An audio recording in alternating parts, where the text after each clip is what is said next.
juste pour revenir sur cette histoire avec le PNF, il y a des critiques qui ont été sur le parquet national financier. Il y a de nombreuses critiques qui ont été adressées de tous les côtés d'ailleurs du spectre politique à mesure que les enquêtes sortaient de tel ou tel côté de l'hémicycle. La seule chose, c'est que je crois qu'il faut quand même différencier Éric Dupond-Moretti, avocat impliqué dans cette histoire, et Éric Dupond-Moretti devenu garde des Sceaux. Très rapidement, pourquoi ? Parce que Jean-Claude, vous disiez qu'il y avait eu des choses qui n'étaient pas normales ou des fautes qui avaient été commises. Moi, j'ai toujours pas compris où des fautes avaient été commises dans l'histoire précise, encore une fois, des fadettes et non pas des écoutes. Les pièces auraient dû être versées au dossier, semble-t-il. Alors, quand une enquête préliminaire aboutit en vaine recherche, l'enquête et les résultats ne sont jamais publics.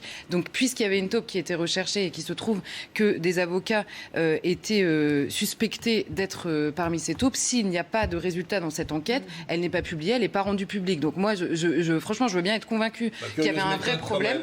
Eh ben, c'est tellement. Ce sont de tellement... Ça a duré 5 ans. Hein. Ce sont de non, mais là, les fadettes ont été poussées pendant 15 jours. Est-ce qu'elle va terminer ? Justement, si je peux terminer, la seule problématique en réalité sur le fond, c'est pas du tout des actes délictueux qui ont été posés par des magistrats en l'occurrence, c'est le temps. Or, le problème du PNF, c'est toujours le temps. On l'a bien vu pendant la campagne présidentielle, notamment Madame Oulette qui disait, il y a eu... Quand elle assumait de dire qu'il y avait eu des pressions, elle disait pas sur le fond, mais sur la forme, c'est-à-dire sur le temps. Or, on voit bien, et d'ailleurs c'est vrai aussi quand il y a des fuites, et notamment le secret de l'instruction, toutes ces choses-là, c'est simplement qu'en réalité, le temps médiatique et parfois le temps politique est infiniment plus rapide que le temps de la justice, et peut-être que la réforme la plus intelligente se situe sur ce terrain-là.